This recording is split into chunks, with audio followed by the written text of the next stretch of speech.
Hello, everyone. Welcome back to Cloud Wars Live. We are digging into the digital revolution, which is turning every aspect of our lives in some new directions, mostly exciting, sometimes a little bit jarring. But one thing that's endured over all these changes, right, is the concept of leadership and the power of leadership and the importance, the significance of leadership, right? And our good friend, Christian Anschuetz, who has been a CIO, a CDO, he's an entrepreneur, he's a Marine Corps captain. He has led a great nonprofit, has seen leadership from a lot of different angles, is with us today, and we're going to dig into this a little. Christian, how are you doing today? I'm doing well. Always nice to be here, and always nice to be on the receiving end of such a gracious introduction. Thank you. Well, not at all, not at all. I think I was quite reserved in explaining some of the things you've done and how you've done them. But Christian, it's funny, I know in the past several episodes at different times you've sort of, poo-pooed your ability to say anything unique or distinctive about leadership. And so we're willing to set that aside. But you do have some pretty cool perspectives on this. And I wanted to see what you're thinking about today, because the more companies, businesses of all kinds that I talk to today, I keep hearing about how do we get the culture of the company? How do we move it forward? How do we keep people from feeling overwhelmed by this pace of change and the constant disruptions that are taking place in the world? So I wondered if you could offer some observations on the role of leadership in sort of tumultuous times like this. Oh, wow. So that's a big topic. These are tumultuous times, and they're fast paced, and there's these new introductions of technologies and business models, and then, all the stuff going on in our various societies. But are they that much harder in aggregate than they've been in the past? I mean, what were we doing in World War II? How many people were dying, and how did that affect every living person in the world pretty much, and certainly those in the United States at a very profound level? I mean, from food rationing to everything else. I think the point of it is, I'm not sure things are harder. I think that they're just different. And I say that because I get a chance to talk to great people like yourself on the topic of leadership quite a bit. And it occurs to me that, despite there being something like 150,000 books on the topic of leadership on Amazon, I don't think we have better leaders. And I actually don't think many of those books are actually, maybe a handful of them are actually worth reading, because the principles of good leadership that were true 100, 200, or even, I don't know how far to go back, they're the same today. And so we keep trying to rewrite these things to come up with new solutions to what we think are new problems. And I think it's, in many cases, in the topic of leadership, it's the old principles and traits done well help us overcome these, as you said, tumultuous times. So I'm not sure I'm getting specifically at your question, but I would say good leadership 100 years ago is what good leadership is today. And it's incredibly hard to do. And in many ways, I think we've lost the societal grit to do good leadership to the extent that we need to, because it's so freaking hard. I mean, in our society, money has corrupted just about everything. I mean, I'm a capitalist. I like my share of money too. And yet it shouldn't be money that drives our every behavior. There should be something else. And that's kind of important when you start talking about leadership, because money is usually about this person and leadership is about everybody else pretty much, right? And so we just have to, it looks like my pup just made a surprise appearance in the background. Sorry about that. Hopefully she remains quiet. Christian had the inside out thing that you talked about, money here, leadership is about everybody else. So true. And yeah, I take your point about it not being harder. And you mentioned World War II and some of the things that were going on abroad and here, various conflicts through times and depressions. We've had a pandemic over the last 18 months or so. But I don't know if it's a fact that you've got sort of new generations of leaders coming into companies.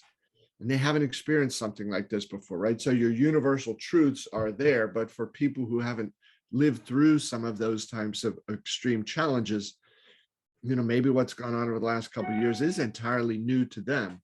And when you talk about these things of the historical consistency about what good leadership makes, I remember I've read quite a bit about Alexander the Great, and what a lot of people said about him was the most challenging thing he had as a leader was he seemed often so eager to put himself always in the most dangerous situations.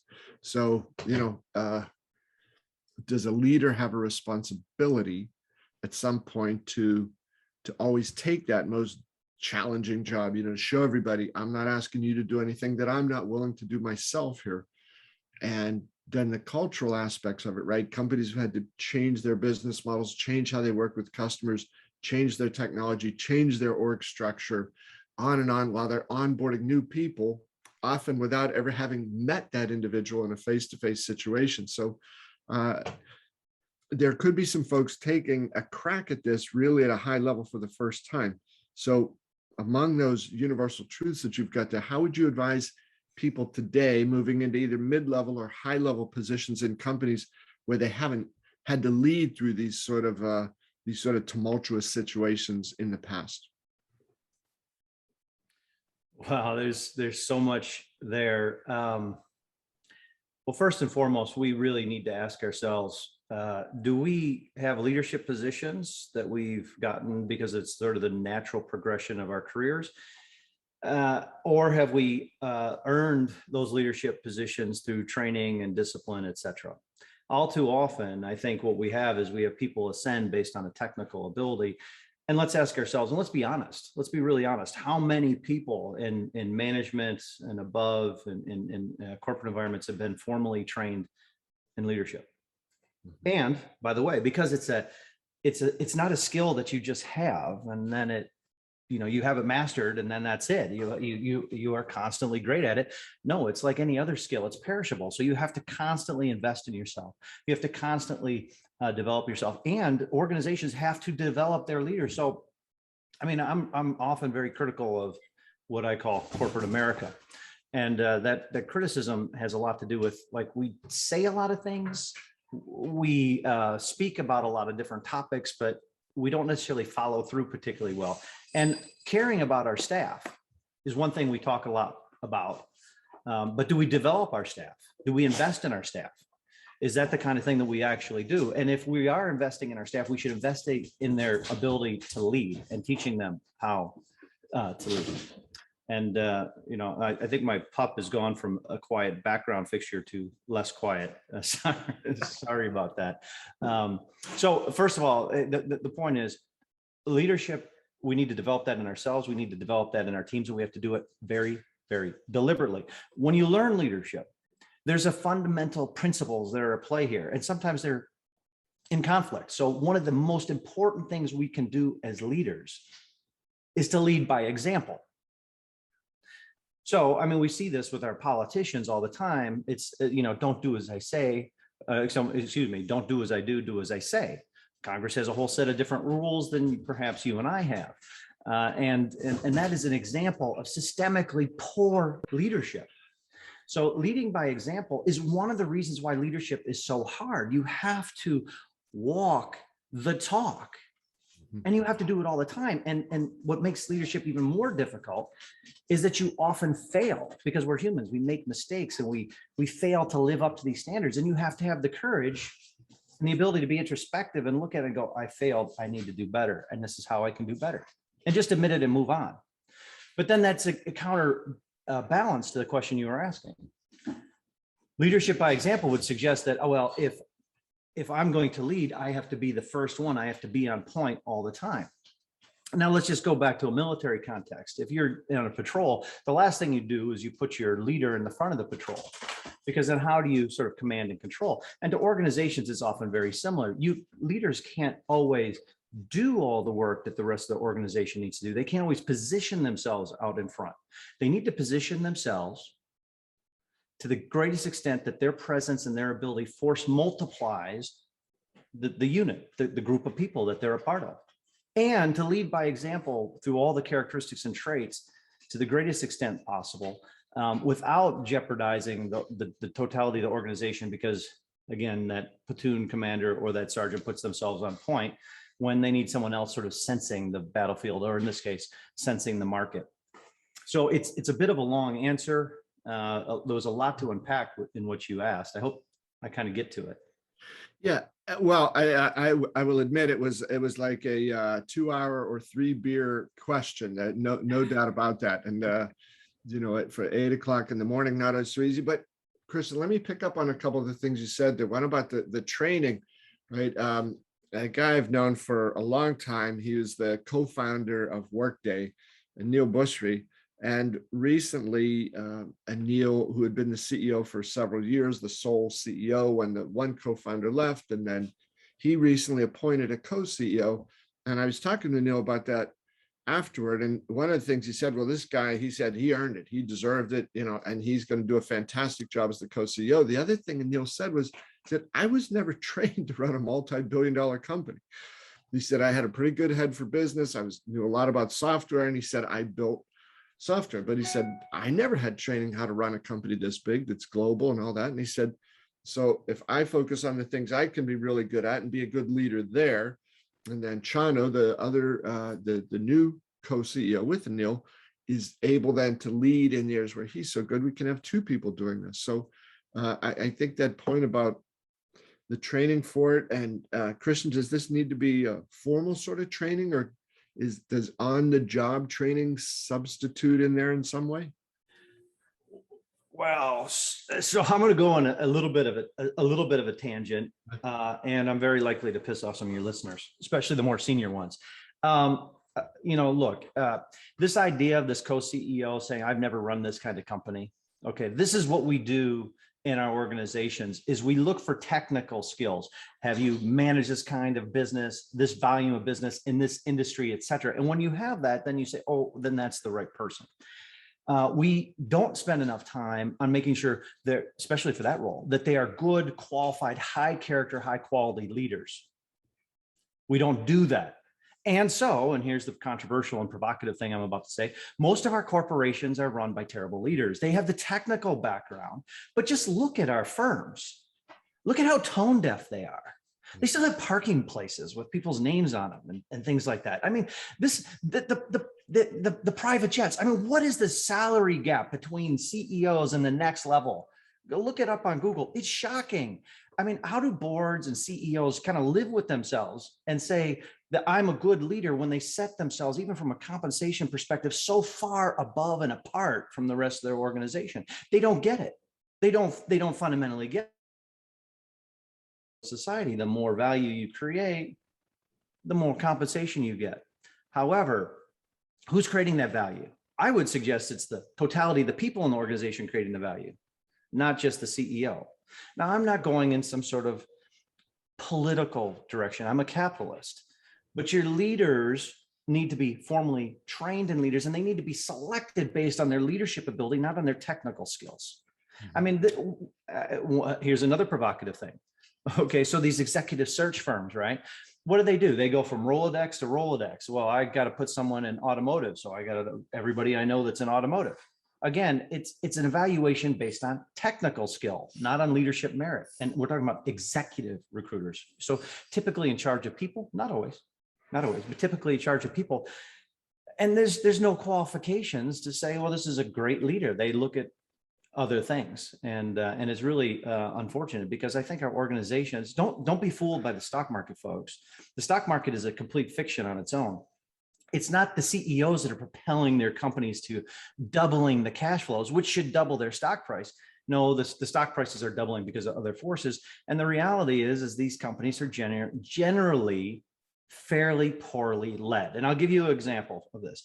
The difference, the 2 processes that separate the great companies from everyone else, it's strategy and governance. Mm-hmm. That is the domain of the CEO and a management team. Now, the 2 processes that most companies stink at, strategy and governance. Why? Because they fundamentally require good, strong, capable leaders that can say yes to the right thing, no to the wrong thing, and press ahead with a vision, a why, and a story that compels not just their colleagues, but the marketplace. Another long answer. You asked a big question. I gave you an even bigger answer. No. There's, I think we're looking for some big answers or big thoughts on here, Christian. That's perfect. Hey, I want to take a second here for a word from BMC, our sponsor. BMC wants to know, is your business on its A game? That's when systems are intelligent by learning from markets where automation is paramount yet effortless, and when technology and people work as one in an enterprise.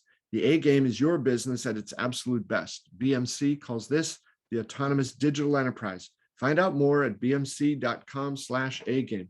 Now, Christian, I think that, we see that manifest today sometimes when you see some of these big companies that have had great records of success over decades, or in some cases, a century or more.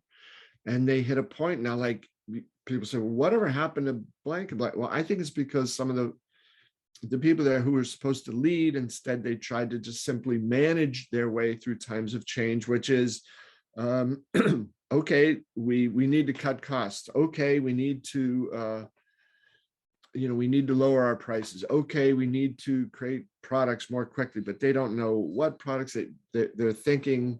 Their future vision is being guided by where they have been, not where the world is headed on the outside.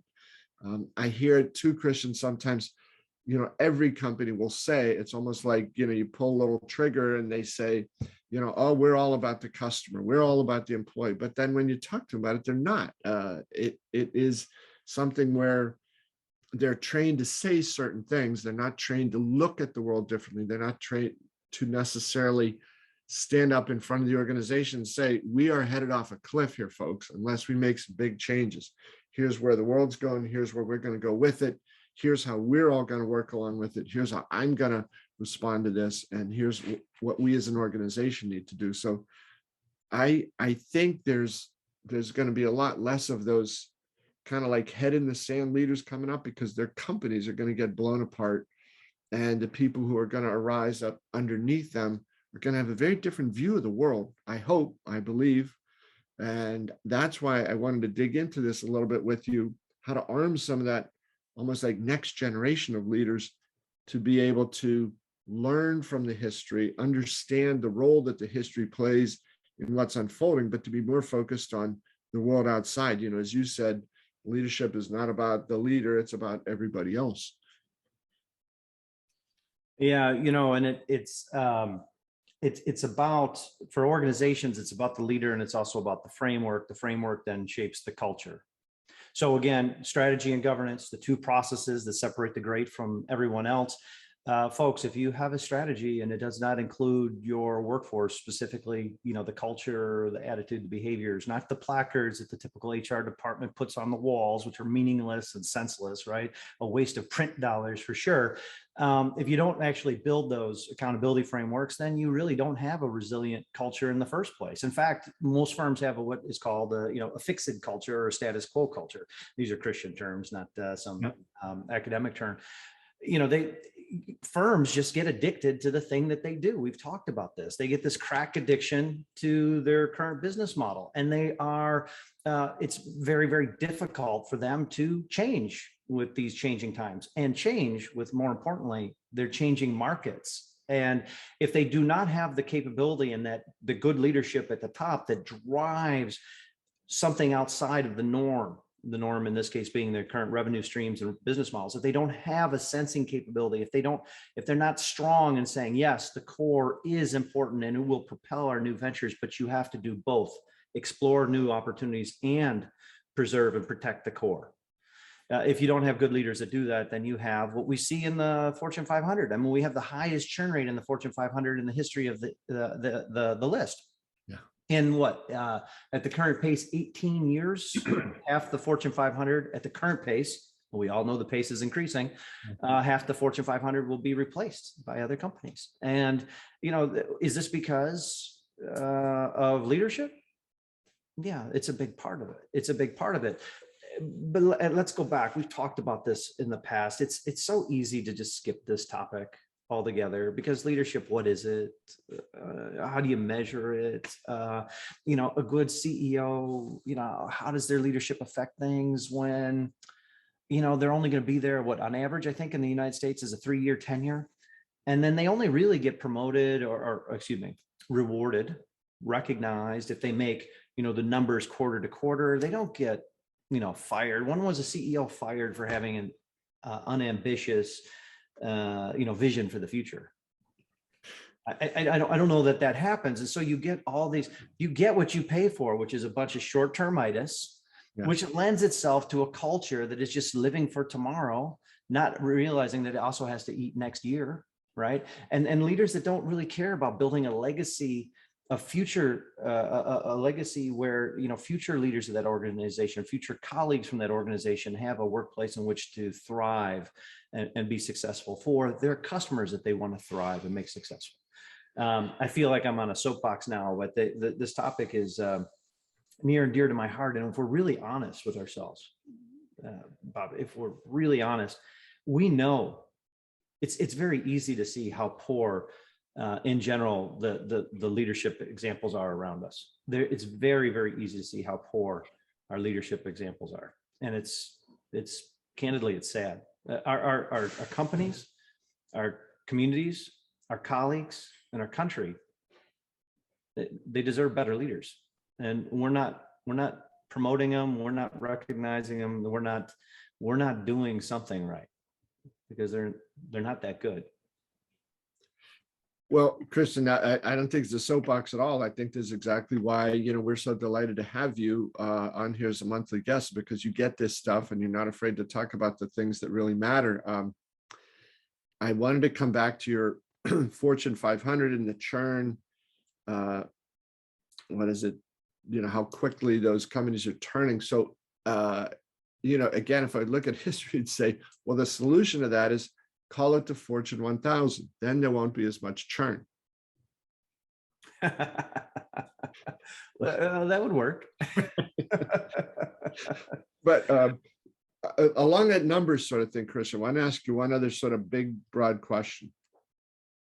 I think it's fascinating today that you get companies that simultaneously, they have more data and they are beginning to manage and channel and use that data in more intelligent ways with more and more people inside their company, right? I think that's an aspiration, and I think good and better and best companies are actually doing that. And at the same time, the world's moving so fast that this idea that if we just wait till we get perfect data, then everything will be fine. We won't make any mistakes. That's not true. So how, as a leader, as a former chief digital officer or entrepreneur, how do companies in their culture and in their leadership balance this thing of let's really work hard on getting the data right, and let's also figure out how do we embrace, where needed, ambiguity? How do you blend those things? Wow, every question you have is like a 2-hour-long podium lecture and response, and I'll try and do better than that. We don't have the time. Oh God, where to start with that? So first and foremost, I like to use military analogies. I know some people might have a hard time relating to them, but if you want to understand leadership under adversity, there's no better environment. There's not. It's in military environments where there's this thing called fog of war, right? And the fog of war is you don't know everything. And then as soon as the bullets start flying, you actually know less, because it's like this, the aperture shrinks. And what's interesting about the current landscape with this flood of information is that the aperture actually isn't shrunk. It's just gotten so massive that the fog is now this information overload. Mm-hmm. And we think, by the way, all the algorithms are going to sort through it and make it easier for us. But the algorithms and our ability to apply them are exceeded by our ability to accumulate this information. And so there it is. We have a couple things happening here. We have opportunities missed because this information is potentially gold. If I hear anybody go, oh, information is the new oil, I'm going to gag myself with a spoon. That's so old. Making sense out of the noise, identifying patterns that sit in the center of market viability, a capability to deliver, and human insight, finding how those things all come together and using information to find solutions that the market needs and wants. Now that's art and science. Do you need all the information in the world? No, but you need to be able to, first and foremost, find the unmet needs, find the way these unmet needs can be solved in new and innovative ways, that information and the plethora of it that we have now at our disposal, again, assuming we have the capability to sift through it and apply it in a meaningful fashion. Well, that's entirely new skills. That's entirely new opportunities for us. Otherwise, what ends up happening is two things. Well, and I'm kind of rambling here as I enumerated 1, 2, 3 things. I'm not going to be able to keep track of all my various points here on a big question like this. But the existing firms, if they're not in the information business natively, then they're going to suffer because they don't know how to treat information as an asset. Legacy firms are suffering this all the time. That's why the tech and the new entrants are just running circles around them, because they natively understand how to do things with information. And then the other thing may happen is they go, well, we're an analog company and we're going to get all this information and we're going to do stuff with it. And then they put their arms around this whole thing and they go, oh my God, it's too big. What do I do with it? And then they've lost sight of the fact that this only reason why you collect it in the first place is to address a market need, some unmet need that, should you address it, creates enough value for you to want to go into that industry or business in the first place. Again, we could keep talking about like the new challenges. In this case, it's information overload, but the fundamental principles of leadership remain the fundamental principles of leadership. The fundamental principles of how to identify and exploit, if I can use that word, hopefully there's no lawyers listening to this, exploit market opportunities, those are the same. It's just that the tools and the mechanisms and the approaches, and in some cases the needs, although they're usually enduring, that's what's changing. That's what's changing. Well, Kristen, I think the model that, and in some ways the metaphor that you brought up a moment ago about the fog of war, has a brilliant contrast there between, right, what happens in that case in a combat situation, the aperture gets smaller. What many of us are experiencing in the business world is the aperture gets bigger. But the same thing happens. The fog of war comes in and obscures vision, makes things less clear when the expectation is, oh, it'll be more clear.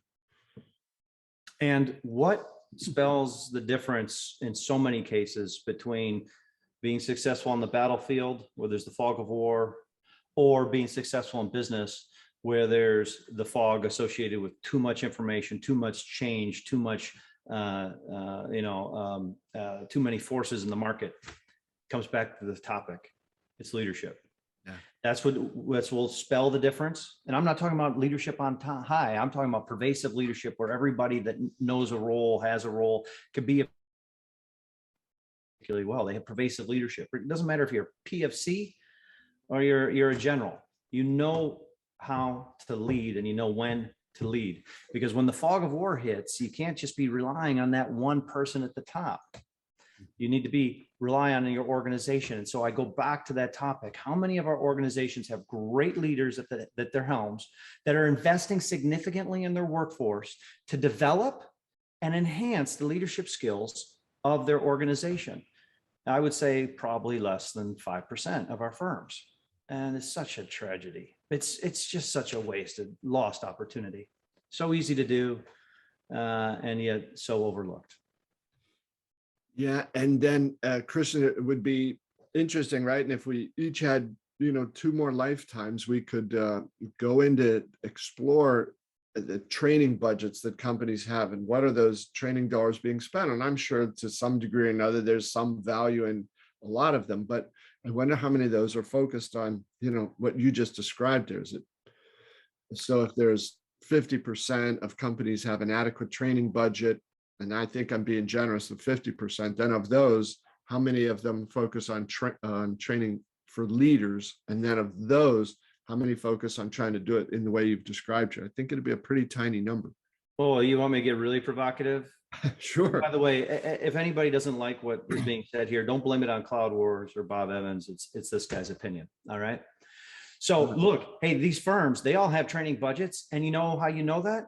Because each and every one of you that work for a large company has spent hours clicking through things you're not paying attention to on your screen while you're multitasking because you're doing the mandatory training. This is training and development for you. Hold on, folks. You know what the real answer for not having to do that is? If you had good leaders that held people accountable to the right behaviors, set the standards for ethics, and then held the organization to uphold those ethics. If you had good leadership in the first place, you'd have less of us spending our training budgets going click, click, click, click, click, click, click, click through all these courses that we all actually know all the content or anyway, but we just don't know whether or not actually it's real in this firm or not. Now, I'm not talking about us on this call or even us as listeners, but we all know that training, well, is it effective in changing behaviors? Are other things more effective in changing behaviors? I don't know. That's a question for someone else to answer. Yeah. Yeah. Well, Kristen, I got to push back a little because Please do. in one of those training classes I took, one of the questions was, you keep a huge stash of pornographic magazines on your desk. This is A, green, good, yellow, caution, C, unacceptable. And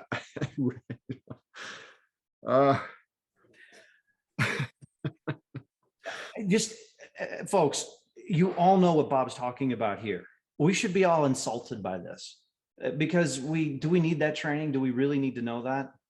Wouldn't it be better if we had a framework where we held each other to a high standard? And if we saw Bob and we saw someone, our colleague, and they were even higher ranked than us, if you will, in the organization, we came by and said, that ain't acceptable. What the heck do you think you're doing? And then you let the organization sort this thing out and say, that's not the kind of character we want here. Get the heck out. Do you need to have training? I mean, this legal eagle, I get it. Most litigious country in the world, I get it. But laws and regulations and training and forms, et cetera, are not replacements for good leadership. We need it now more than ever. Those things just enable it where necessary. Often it hinders it, but especially where we use it as a crutch, as we're kind of talking about now. Boom, that was perfect. The Anschuetz hammer came down, Christian. Well done. Well done. I had too much caffeine this morning. I apologize, folks. No, thanks for letting it rip on that. I mean, these are, like you said, there's 150,000 books on leadership, and probably most of them are crappy, or if not crappy, they're not helpful. But I think that's why, love having you on to talk about these sorts of things, Christian, because like a lot of stuff in life, some of what you said here, it should be obvious, but I think today there's so much going on, or we choose not to bear down on certain things and really think it through.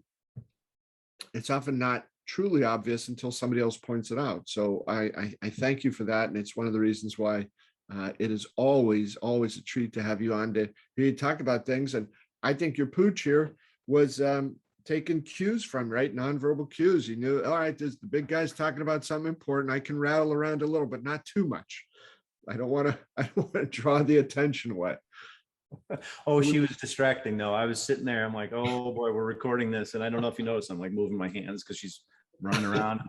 Well, I guess we're all kind of used to that now in the Zoom world, right?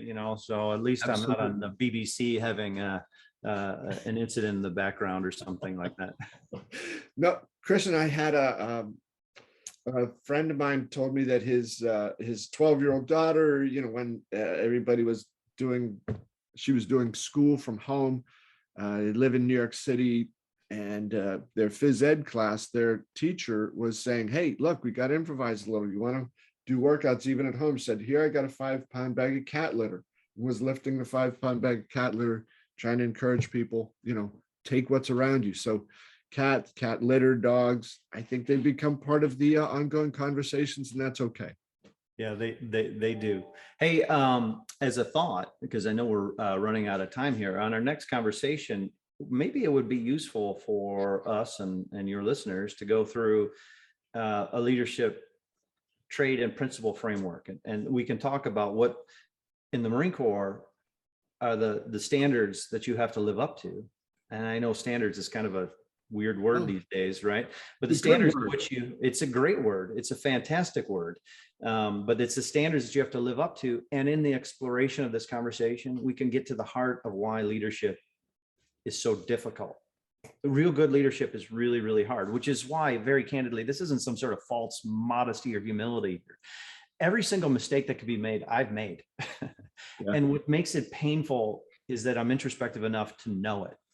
And it sucks. It really, really sucks to have to look in the mirror and say, another day has gone by and you effed it up again, Christian. You effed it up again. But this conversation might be kind of interesting, talking about leadership principles and traits and what it means to set a standard behavior for leadership. Absolutely. I'd love to do that, Christian. Love to do that. And I think just as a, to cap it off here, your point about that thing of being introspective, recognizing you make mistakes, unqualified leaders would find a way to deflect that and say, no, it wasn't me. My team didn't prepare me, didn't, blah, blah, blah. Just deflecting that. And the honest leader is going to say, yeah, I made a mistake there. I've learned from it. Here's how we'll do it differently next time. But yeah, I would love to do that next time, to hear your talk about that. I think standards is a good thing, and would love to hear, a little bit of a formalized, or not formalized, but at least a detailed program for how people can start to think about this and what you put into practice. That would be fantastic. Let's do it. All right. All right. Christian, thank you so much. Always a pleasure to see you. Thanks for your time and ideas. Thank you so much, everybody. Have a fantastic day. All right, folks, and to all of you, thanks for being with us here. A little seminar course here in leadership, and tune in next month. We'll be sure to note this, and Kristen's going to come on and give us some tools to work with to help build that out. Thanks for being with us. We'll see you next time.